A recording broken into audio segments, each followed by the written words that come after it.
ಹೊಸಕೋಟೆಗೆ ಸೇರಿರೋಂಥ ಉದ್ದೇಶ ಆಗಸ್ಟ್ 8ಕ್ಕೆ ನೆಲಮಂಗಲ ಪುಷ್ಪ ಬೈರೇಗೌಡ ಕನ್ವೆನ್ಷನ್ ಹಾಲಲ್ಲಿ ಏನು ಇವತ್ತು ಅರ್ಥಪೂರ್ಣವಾದಂಥ 4ನೇ ನಮ್ಮ ಕರ್ನಾಟಕ ಕಾರ್ಯನಿರತ ಪತ್ರಕರ್ತರ ಧ್ವನಿ ಸಂಘಟನೆಯಿಂದ ರಾಜ್ಯ ಸಮ್ಮೇಳನ ಅಂದ್ಕೊಂಡಿದ್ದೀವೋ. ಕಳೆದ ವಾರ ಒಂದು ಸ್ವಾಗತ ಸಮಿತಿ ರಚನೆ ಮಾಡಿದ್ವಿ.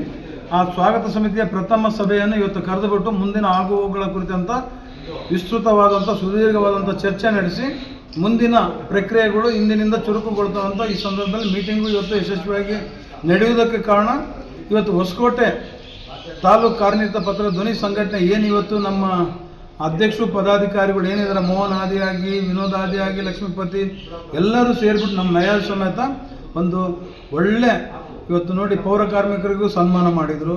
ಇವತ್ತು ಯೋಗ ದಿನ, ಯೋಗ ಪಟುಗಳಿಗೂ ಸನ್ಮಾನ ಮಾಡಿದರು. ಅದ್ರ ಜೊತೆಗೆ ವಿದ್ಯಾರ್ಥಿಗಳಿಗೆ ಅತಿ ಹೆಚ್ಚು ಅಂಕ ಪಡೆದಂಥ ಇದು ಒಳ್ಳೊಳ್ಳೆ ಕಾರ್ಯಗಳು ಇಡೀ ರಾಜ್ಯದಾಗೆ ಆ ರೀತಿಯಾಗಿ ಅರ್ಥಪೂರ್ಣವಾಗಿ ನಮ್ಮ ಧ್ವನಿಯಿಂದ ನಡೀತಾ ಇದೆ. ಅದೊಂದು ನನಗೆ ಖುಷಿ.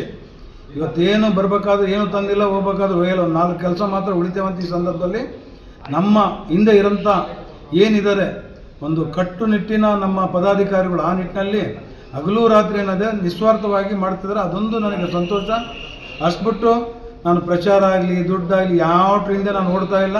ಇಡೀ ಪತ್ರಕರ್ತರಿಗೆ ಮೂಲಭೂತ ಸೌಕರ್ಯ ಒದಗುವವರೆಗೂ ನನ್ನ ಹೋರಾಟ, ನನ್ನ ಸೈನ್ಯದ ಹೋರಾಟ ನಿಲ್ಲಲ್ಲ ಅಂತ ಈ ಸಂದರ್ಭದಲ್ಲಿ ಹೇಳ್ತಾ, ಇದ್ರ ಜೊತೆಗೆ ಇವತ್ತು 50ನೇ ಹುಟ್ಟುಹಬ್ಬವನ್ನು ಆಚರಿಸ್ಕೊಳ್ತಿರುವಂಥ ನನ್ನ ಆತ್ಮೀಯರು ಹಿರಿಯರಾದಂಥ ಚೌಡೇಗೌಡರಣ್ಣವರಿಗೆ ಇವತ್ತು 50ನೇ ಹುಟ್ಟುಹಬ್ಬದ ಹೃದಯಪೂರ್ವಕ ಶುಭಾಶಯಗಳ ಜೊತೆಗೆ ಮುಂದಿನ ಅವರ ಜೀವನ ಸುಖ ಶಾಂತಿ ನೆಮ್ಮದಿ ಹಾಗೂ ಆರ್ಥಿಕತೆಯಿಂದ ಬಹಳಷ್ಟು ಸಂತೋಷದಿಂದ ಮುಂದಿನ ದಿನ ಕಳಿಬೇಕು. ಜೊತೆಗೆ ಈಗಾಗಲೇ ನಾವು ಹೇಳೋದೇ ಬೇಡ, ಅಂತಂಥ ನಿಸ್ವಾರ್ಥವಾದಂಥ ತ್ಯಾಗ ಮನೋಭಾವನ ಕೆಲಸಗಳು ಈ ಜೀವನದಲ್ಲಿ ಮಾಡ್ತಾ ಇದ್ದಾರೆ.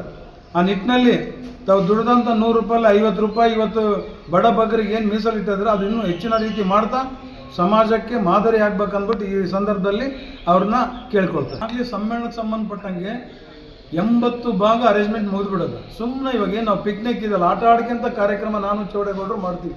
ಇವತ್ತೇನು ಪ್ರಥಮ ಪೂರ್ವಭಾವಿನಾಗೆ ಅದಕ್ಕೆ ಏನೇನು ತಯಾರಿರಬೇಕು, ಹಣಕಾಸಿಂದ ಏನಿರ್ಬೋದು, ಮೊಮೆಂಟೋ ಏನಿರ್ಬೋದು, ಹೆಚ್ಚಿನ ವಜಾ ನಮ್ಮ ನೆಲಮಂಗಲದ ಮಹೇಶ್ ಅಣ್ಣವರು ಜೊತೆಗೆ ನಮ್ಮ ಚೌಡೇಗೌಡರು ಹೆಚ್ಚಿನ ನಿಭಾಯಿಸಿದ್ದಾರೆ. ಜೊತೆಗೆ ನಾನು ಇದ್ದೀನಿ.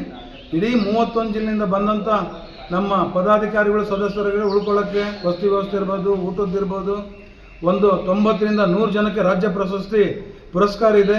ಆ ಸನ್ಮಾನಿತರಿರ್ಬೋದು. ಒಂದು ಅದ್ಭುತವಾದಂಥ ಸಾಂಸ್ಕೃತಿಕ ಲೋಕನೇ ಅವತ್ತಿನ ದಿನ ಅನಾವರಣ ಆಗುತ್ತೆ. ನಾಡಿನ ದಿಗ್ಗಜ ಹೋರಾಟಗಾರರು ಇವತ್ತು ಪ್ರವೀಣ್ ಶೆಟ್ಟರು ಇರ್ಬೋದು, ಇವತ್ತು ಜಯ ಕರ್ನಾಟಕದ ಅಧ್ಯಕ್ಷರು ಇರ್ಬೋದು, ಶಿವರಾಮೇಗೌಡರು ಇರ್ಬೋದು, ಇವತ್ತು ರವಿ ಕೃಷ್ಣಾರೆಡ್ಡಿಯವರು ಇರ್ಬೋದು, ನಾಗಲಕ್ಷ್ಮಿ ಚೌಧರಿ ಮೇಡಮ್ ಅವರು ಇರ್ಬೋದು, ನಮ್ಮ ಸಂತೋಷ್ ಹೆಗಡೆಯವರು. ಹೆಚ್ಚಿನ ಸಂತೋಷ ಅಂದರೆ ನಮ್ಮ ಕಾರ್ಯಕ್ರಮಕ್ಕೆ ಸಂತೋಷ್ ಹೆಗಡೆಯವರೇ ಪ್ರತಿಯೊಂದು ಇದಕ್ಕೆ ಬಂದು ನಮ್ಮದು ಉದ್ಘಾಟನೆ. ಅದು ನಾವು ಮಾಡಿದಂಥ 7 ಜನ್ಮದ ಪುಣ್ಯ ಅಂತ ನಾನು ಭಾವಿಸ್ತೀನಿ. ಇವತ್ತು ಮಂತ್ರಿ ಮಹೋದಯರು ಇನ್ನೊಬ್ಬರು ಬಂದರೆ ನನಗೆ ಖುಷಿ ಆಗಲ್ಲ. ಅವ್ರು ಬಂದು ಹೋದರೆ ನನ್ನ ಜೀವನ ಸಾರ್ಥಕ. ಆ ಮಟ್ಟದಾಗಿ ಅವ್ರ ಬಗ್ಗೆ ನಾವು ಅಭಿಮಾನ ಇಟ್ಟಿದ್ದೀವಿ ಇಡೀ ನಾಡಿನ ನಮ್ಮ ಕಾನಿಪ ಧ್ವನಿದವರಂತ ಈ ಸಂದರ್ಭದಲ್ಲಿ ನಮಗೆ ಗಮನಕ್ಕೆ ತರಕ್ಕೆ ಇಷ್ಟಪಡ್ತೀನಿ. ದಿನ ನಮ್ಮ ಧ್ವನಿ ಸಂಘಟನೆ ಆ ರೀತಿ ಏರಿಕೆ ಆಗ್ತಾ ಹೋಗ್ತದೆ. ಈ ಒಂದು ಸಮ್ಮೇಳನ ಈ ಸಲ ಐತಿಹಾಸಿಕ ಜೊತೆಗೆ ಅರ್ಥಪೂರ್ಣ ಜೊತೆಗೆ ಎಲ್ಲಿ ಗೊಂದಲವಾಗದೆ ಆ ರೀತಿ ಸಿಸ್ಟಮೆಟಿಕ್ ಆಗಿ ಕಾರ್ಯಕ್ರಮ ಹೋಗುತ್ತೆ. ಜೊತೆಗೆ 2000 ಪತ್ರಕರ್ತರು ಈ ಸಮ್ಮೇಳನದಲ್ಲಿ ಭಾಗವಹಿಸೋದ್ರ ಮುಖಾಂತರ ಒಂದು ಐತಿಹಾಸಿಕವಾದಂಥ ಒಂದು ಅರ್ಥಪೂರ್ಣವಾದಂಥ ಒಂದು ಕಾರ್ಯಕ್ರಮ ಅಂತ ಇದು ನಮ್ಮ ಸೇನಾನಿಗಳು ನಿರೂಪಿಸ್ತಾರಂತ ಈ ಸಂದರ್ಭದಲ್ಲಿ ಅವರ ಬಗ್ಗೆ ನನಗೆ ಹೆಚ್ಚು ನಂಬಿಕೆ ಇರೋದ್ರಿಂದ ಘಂಟಾಘೋಷವಾಗಿ ನಾನು ಹೇಳಕ್ಕೆ ಇಷ್ಟಪಡ್ತೀನಿ. ಸ್ಥಳ ಹೇಳಿ ಸರ್. ಸ್ಥಳ ಹೇಳಿ. ಸ್ಥಳ Pushpa Byregowda convention hall, Nelamangala. Okay sir, thank you sir. ಈ ದಿನ ನಾವು ಒಂದು ರಾಜ್ಯ ಮಟ್ಟದ 4ನೇ ರಾಜ್ಯ ಮಟ್ಟದ ಸಮ್ಮೇಳನದ ಪೂರ್ವಭಾವಿ ಸ್ವಾಗತ ಸಮಿತಿಯ ಸಭೆಯಲ್ಲಿ ನಾವು ಏನು ಸೇರಿಕೊಂಡಿದ್ವೋ ಈ ದಿನ ಭಾಳ ಯಶಸ್ವಿಯಾಗಿ ನಾನಾ ತಾಲೂಕುಗಳಿಂದ ನಾನಾ ಜಿಲ್ಲೆಗಳಿಂದ ಬಂದು ನನ್ನ ಪತ್ರಕರ್ತ ಮಿತ್ರರು ಯಾವ ರೀತಿ ಒಂದು ರೂಪುರೇಷೆಗಳನ್ನು ನಿರೂಪಿಸಬೇಕು, ರಾಜ್ಯಾಧ್ಯಕ್ಷರಿಗೆ ಬೆನ್ನೆಲುಬಾಗಿ ನಾವು ಯಾವ ರೀತಿ ಅವರಿಗೆ ಒಂದು ಆಧಾರ ಸ್ತಂಭವಾಗಿ ನಿಲ್ಲಬೇಕು, ಮತ್ತು ಅಲ್ಲಿ ಬರ್ತಕ್ಕಂಥ ಅತಿಥಿಗಳನ್ನು ಯಾವ ರೀತಿ ಮ್ಯಾನೇಜ್ಮೆಂಟ್ ಮಾಡಬೇಕು, ಮತ್ತು ನಮ್ಮ ಕಲ್ಯಾಣ ಮಂಟಪದ ಸುತ್ತಮುತ್ತ ಭದ್ರತೆ ಆಗಿರ್ಬೋದು, ಮತ್ತು ಒಂದು ಸ್ವಯಂ ಸೇವಕರಾಗಿರ್ಬೋದು, ಎಲ್ಲರ ಒಂದು ಹೆಚ್ಚಿನ ಜವಾಬ್ದಾರಿಯನ್ನು ನಾವು ವಹಿಸ್ಕೋಬೇಕು. ಮತ್ತು ನಾನಾ ರೀತಿಯ ಒಂದು ಏನು ಈ ಒಂದು ಫ್ಲೆಕ್ಸ್ ಆಗಿರ್ಬೋದು ಮತ್ತು ಬಂಟಿಂಗ್ಸ್ ಆಗಿರ್ಬೋದು ಯಾವ ರೀತಿ ನಾವು ಪ್ರಚಾರ ಮಾಡಬೇಕು. ರಾಜ್ಯ ಮಟ್ಟದ ಒಂದು ಕಾರ್ಯಕ್ರಮ ಅಂದರೆ ರಾಜ್ಯ 31 ಜಿಲ್ಲೆಗಳಿಗೂ ಪ್ರಸಾರ ಮಾಡಬೇಕು ಅಂತೇಳಿ ಅವರು ಪಣ ತೊಟ್ಟು ಈ ಒಂದು ಕಾರ್ಯಕ್ರಮಕ್ಕೆ ಅತಿ ಹೆಚ್ಚಾಗಿ ಬಹಳ ವಿಶ್ವಾಸ ಇಟ್ಟು ನಮ್ಮ ರಾಜ್ಯಾಧ್ಯಕ್ಷರ ಮೇಲೆ ನಮ್ಮ ಸುಪ್ರೀಂ ಕೋರ್ಟ್ನ ನಿವೃತ್ತ ನ್ಯಾಯಮೂರ್ತಿಗಳಾದಂಥ ನಮ್ಮ ಸಂತೋಷ್ ಹೆಗ್ಡೆ ಸಾಹೇಬರು ಉದ್ಘಾಟನೆ ಮಾಡ್ತಾ ಇದ್ದಾರೆ. ಅದ್ರ ಜೊತೆಗೆ ನಮ್ಮ ಹಗಲಿರುಳು ಬೆನ್ನೆಲುಬಾಗಿ ನಿಂತಿರ್ತಕ್ಕಂಥ ಸುಮಾರು ವರ್ಷಗಳ ಕಾಲ ಕನ್ನಡಪ್ರಭದಲ್ಲಿ ಕೆಲಸ ಮಾಡ್ತಾ ಇರ್ತಕ್ಕಂಥ ಹಿರಿಯ ಜೀವಿ ನಮ್ಮ ಜಗಳೂರು ಲಕ್ಷ್ಮಣ್ ಸಾಹೇಬರು ಸಹ ಅವರು ಬೆನ್ನೆಲುಬಾಗಿ ನಿಂತಿದ್ದಾರೆ. ಅವ್ರ ಜೊತೆಗೆ ನಮ್ಮದೇ ಒಂದು ಜಿಲ್ಲೆಯಲ್ಲಿ ನಾವು ಕಾರ್ಯಕ್ರಮ ಮಾಡ್ತಾ ಇರೋದ್ರಿಂದ ನಮಗೆ ಹೆಚ್ಚಿನ ಜವಾಬ್ದಾರಿ ಇದೆ ಮತ್ತು ನೇತೃತ್ವ ನಮ್ಮದೇ ಆಗಿರೋದ್ರಿಂದ ನನ್ನ ಕಟ್ಟಾಳುಗಳು, ನನ್ನ ಸ್ನೇಹಿತರು, ನನ್ನ ಆತ್ಮೀಯರು, ನನ್ನ ಅಣ್ಣ ತಮ್ಮಂದರು ಎಲ್ಲರೂ ಸಹ ನಮ್ಮ ಹೊಸಕೋಟೆ ತಾಲೂಕಿನಲ್ಲಿ ಚಾಚು ತಂತು ಈ ದಿನ ನಡೆದಂಥ ಒಂದು ಸಭೆಯ ನೇತೃತ್ವ ವಹಿಸಿ ಒಂದು ಸಭೆ ವ್ಯವಸ್ಥೆ ಆಗಿರ್ಬೋದು, ಬಂದಂಥ ಅತಿಥಿಗಳಿಗೆ ಊಟೋಪಚಾರ ಆಗಿರ್ಬೋದು, ಇನ್ನಿತರೆ ಒಂದು ಸಲಹೆ ರೂಪುರೇಷೆಗಳಾಗಿರ್ಬೋದು ಭಾಳ ಅಚ್ಚುಕಟ್ಟಾಗಿ ಕೊಟ್ಟಿದ್ದಾರೆ.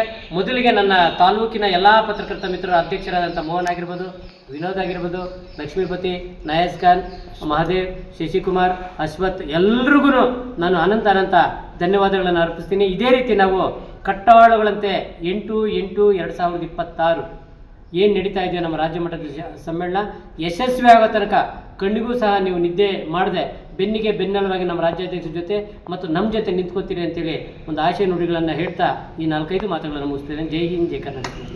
ನಾನು ಜಗಳೂರು ಲಕ್ಷ್ಮಣರಾವ್ ಅಂತ ಕನ್ನಡಪ್ರಭದಲ್ಲಿ ಸುಮಾರು 26 ವರ್ಷ ಕೆಲಸ ಮಾಡಿದ್ದೀನಿ. ಇಲ್ಲಿ ನಾನು ಕರ್ನಾಟಕ ಕಾರ್ಯನಿರತ ಪತ್ರಕರ್ತರ ಧ್ವನಿ ಸಂಘಟನೆಯಲ್ಲಿ ರಾಜ್ಯ ಮಾಧ್ಯಮ ಸಲಹೆಗಾರನ ಕೆಲಸ ಮಾಡ್ತಾಯಿದ್ದೀನಿ. ಒಂದು ಸಂತೋಷ ಏನು ಅಂದರೆ ದಿನ ಕಳೆದಾಗೆ ನಮ್ಮ ಕಾರ್ಯಕ್ರಮ ಅತ್ಯಂತ ಜೋರಾಗುತ್ತೆ ಮತ್ತು ಅಷ್ಟೇ ಚೆನ್ನಾಗಿ ಆಗ್ತಾಯಿದೆ. ಇದಕ್ಕೆ ಕಾರಣ ನಮ್ಮ ಈ ಧ್ವನಿ ಸಂಘಟನೆಯ ಸದಸ್ಯರು. ಇಲ್ಲಿ ಯಾವ ಜಾತಿ ಮತ ಭೇದ ಅಂತ ಯಾವುದೂ ಇಲ್ಲೇ ಇಲ್ಲ, ಎಲ್ಲರೂ ಈಕ್ವಲ್ ಅಂತಲೇ ಲೆಕ್ಕ ಇದೆ. ಹೀಗಾಗಿ ಕೆಲಸವನ್ನು ಒಂದು ಮನೆಯ ಯಜಮಾನಂತೆ ನಮ್ಮ ಅಧ್ಯಕ್ಷರು ನೋಡ್ಕೊಳ್ತಾ ಇದ್ದಾರೆ. ನಮ್ಮ ಸಂಘಟನೆಗೆ ಬಂದಿರ್ತಕ್ಕಂಥ ಎಲ್ಲರೂ ಹುಡುಗರಿಂದ ಕೆಲಸ ಮಾಡ್ತಾರೆ. ಭಾಳ ಅದ್ಭುತವಾಗಿ ಇದು ಚೆನ್ನಾಗಿ ಆಗಬೇಕು, ಬೇರೆ ಸಂಘಟನೆಗಳಿಗಿಂತ ಇದು ವಿಭಿನ್ನವಾಗಿರಬೇಕು ಅಂಥೇಳಿ ಮಾಡ್ತಾಯಿರ್ತಕ್ಕಂಥ ಕಾರ್ಯಕ್ರಮ ಒಂದಕ್ಕಿಂತ ಒಂದು ಅಚ್ಚುಕಟ್ಟಾಗಿ ಬರ್ತಾಯಿದೆ. ಈ ನಮ್ಮ ಆಗಸ್ಟ್ನಲ್ಲಿ ನಡೀತಕ್ಕಂಥ ಕಾರ್ಯಕ್ರಮಕ್ಕೆ ಈಗಾಗಲೇ ಪೂರ್ವ ಸಿದ್ಧತೆಗಳು ನಡೆದಿದೆ. ಬಹುತೇಕ ಇನ್ನೊಂದು 2-3 ದಿವಸನೇ ನೀವು ರೆಡಿ ಮಾಡಿ ಅಂತಂದರೆ ರೆಡಿ ಆಗೋಕ್ಕೂ ಎಲ್ಲ ನಮ್ಮಲ್ಲಿ ವ್ಯವಸ್ಥೆ ಆಗಿದೆ. ಅಷ್ಟರ ಮಟ್ಟಿಗೆ ಎಲ್ಲರೂ ಉತ್ಸಾಹದಿಂದ ಮುಂದೆ ಬಂದಿದ್ದಾರೆ. ಇದು ಅತ್ಯಂತ ಯಶಸ್ವಿ ಆಗುತ್ತೆ ಅಂತ ನಾನು ಅಂದ್ಕೊಂಡಿದ್ದೀನಿ. ನಮ್ಮ ಸಂತೋಷ್ ಹೆಗ್ಡೆ ಅವರು ಯಾವಾಗಲೂ ನಮ್ಮ ಬೆನ್ನೆಲುಬಾಗಿದ್ದು ನಮಗೆ ಮಾರ್ಗದರ್ಶನ ಮಾಡ್ತಾಯಿದ್ದಾರೆ. ಎಲ್ಲ ಹೆಂಗು ಮುಖಗಳೇ ನಮಗೆ ಕಾಣ್ತಾ ಇದ್ದಾವೆ. ಎಲ್ಲರಲ್ಲೂ ಉತ್ಸಾಹ ಗೊತ್ತಿಲ್ಲ. ಇದು ನಮಗೆ ತುಂಬ ಸಂತೋಷ ಕೊಟ್ಟಿದೆ. ನಮ್ಮ ಅಧ್ಯಕ್ಷರು ಕಾಲಿಗೆ ಗೆಜ್ಜೆ ಕಟ್ಕೊಂಡು ಸುತ್ತಾ ಇದ್ದಾರೆ. ಅವರಿಗೆ ಯಾವುದೇ ಹಮ್ಮು ಬಿಮ್ಮು ಏನಿಲ್ಲ, ಇಲ್ಲೇ ಕೂತ್ಕೊಂಡು ಊಟ ಮಾಡೋದು ಮಾಡ್ತಾರೆ. ಅವರು ನಡ್ರಿ ಹೋಗೋಣ ಅಲ್ಲಿ ಅಂತಂದು ಬರ್ತಾರೆ. ಸ್ಕೂಟ್ರ್ ಆಯಿತು, ಬೈಕ್ ಆಯಿತು, ಏನು ಅಂದರೆ ವಾಹನಗಳು ಬರ್ತಾರೆ.